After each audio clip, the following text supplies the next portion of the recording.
James, a 3-1 victory over Farsley Celtic today. It was frustrating at times. We were made to work hard for it, but in the end, those 3 points after the disappointing result of Gloucester. Yeah, it was always important to bounce back. I said that in the interview yesterday. I think there's really strong passages of play. You can tell that we've had a full training week on that performance.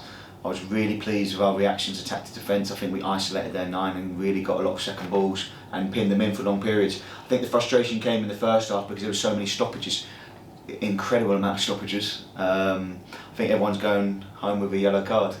So no, it's. I think that was the frustration because we want a tempo at home. We want to play quick, and obviously we want the ball on the pitch as long as possible. The 2 injuries obviously for them don't help either because there were long stoppages as well. For us, it was always important to bounce back, like I said at the start of the answer, and we did that. And I thought we did that comprehensively in the end. How was it in terms of trying to maintain that momentum? Obviously, like I say, a lot of stoppages, a lot of pauses in play, and like you say, we're a team that like to pass it along the deck and get players moving in and around. And how was it trying to sort of cope with that and having that amount of stoppages? Yeah, it's frustrating. It affects the flow of the game, and it affected us a little bit. But I said to the lads at half time, we need to manage the game a little bit better. Our game management needs to be to a high standard, and it was in the second half, and I think we fully deserved the win.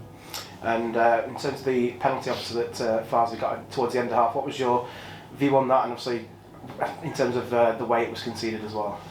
Well, it's always important when you're expansive and you want to open up the pitch, especially if your 2 central midfielders come over to the same side. It's important that if you're going to try and get a passage to the other side of the pitch, a switch, you've got to take care of the ball. If you don't, you're wide open. First mistake was obviously the giveaway between Philly and Nick. It can happen because we're trying to make passes, but the second mistake's obviously we've tried to be aggressive and nick it on an interception that was never on.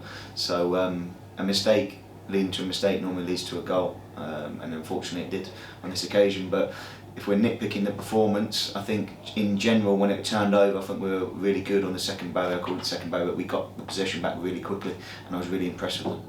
Quick word on the 2 goals in the second half. Really good control from Doug Taylor to win the penalty in the end, and obviously at the end Nick just putting the icing on the cake with that superb free kick. Yeah, I think the free kick is an outstanding technical effort for this level, and Nick's got that. He's practicing all the time in training. He's got that in the locker, so it was great to see that live for me as the manager. You always want your front players to score, and I think Douglas was really unfortunate not to score today. His work rate, his work ethic, his hold-up play, his unselfish runs that he made to create space between the lines for us. That one that came back to him, if he'd have just lifted it, I think he scores, but that would have been a nice cap to a good performance for him, a great home debut. Obviously next weekend back here at Mill Farm for the game against Hereford. What sort of game are you expecting from them? Obviously they're fighting for their playoff spot themselves. I don't know. Look, I'm going to enjoy this one tonight. It's been a real good solid week of work. I've really enjoyed getting to know the players better this week and get some time on the grass with them, and I'm looking forward to having a Monday off. I think that's deserved all round. I think we've slogged it out since I've been here, so the players deserve that. A little bit more rest and recuperation, and Tuesday's session should be lively going into Hereford, and by the time we come together on Tuesday I'll be able to answer that question on Hereford.